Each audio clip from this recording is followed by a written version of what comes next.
باقی یہ کہ کیا محنت سے نصیب بدلا جا سکتا ہے، یہ ایسا ہی سوال ہے کہ دعاؤں سے تقدیر بدلی جا سکتی ہے کہ نہیں بدلی جا سکتی۔ تقدیر کسی چیز سے نہیں بدلتی، دعا بھی تقدیر کا حصہ ہی ہوتی ہے۔ اللہ نے تقدیر میں لکھا ہوتا ہے کہ اسے ایک پریشانی آئے گی، یہ دعا مانگے گا اور وہ پریشانی دور ہو جائے گی، کیونکہ اللہ کے علم میں ہوتا ہے کہ یہ دعا مانگے گا کہ نہیں مانگے گا۔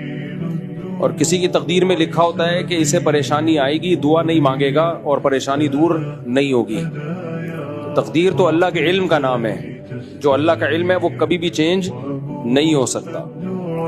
باقی یہ جو پوستی لوگ ہوتے ہیں کہتے ہیں کہ جو مقدر میں ہوگا پیسہ آ ہی جائے گا، تو ہمیں محنت کی کیا ضرورت ہے؟ تو ان کو یہ بتانا چاہیے تیرے مقدر میں پیسہ نہیں ہے، تجھے نہیں ملے گا کبھی بھی، تو ایسے ہی سڑے گا، ایسے ہی مرے گا۔ کیونکہ جس کے مقدر میں پیسہ ہوتا ہے عام طور پر، ہمیشہ نہیں، بغیر محنت کے بھی آ جاتا ہے، لیکن جس کے مقدر میں پیسہ ہوتا ہے عام طور پر اس کے مقدر میں محنت بھی لکھی ہوئی ہوتی ہے کہ محنت کرے گا اور پیسہ آ جائے گا۔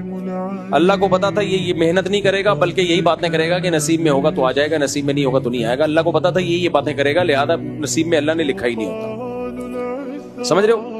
ہر کام نصیب سے ہوتا ہے، شادی بھی نصیب سے ہوتی ہے۔ اب کوئی کہے کہ میں رشتہ ہی نہیں بھیجتا، میں شادی نہیں کرتا، نصیب میں ہوگی تو ہو جائے گی، تو اس کا مطلب ہے کہ نصیب میں نہیں ہے، کیونکہ جن کے نصیب میں اللہ نے لکھا ہوتا ہے نا کنوارے رہیں گے، ان کے نصیب میں یہ باتیں بھی لکھی ہوئی ہوتی ہیں کہ باتیں ہی پھینکتا رہے گا یہ ساری زندگی بیٹھ کے، یہ محنت کرے گا ہی نہیں۔ اب ہمیں نہیں پتا ہمارے نصیب میں کیا لکھا ہے، اس لیے ہم محنت کرتے ہیں تو پتہ چل جاتا ہے محنت لکھی ہوئی تھی۔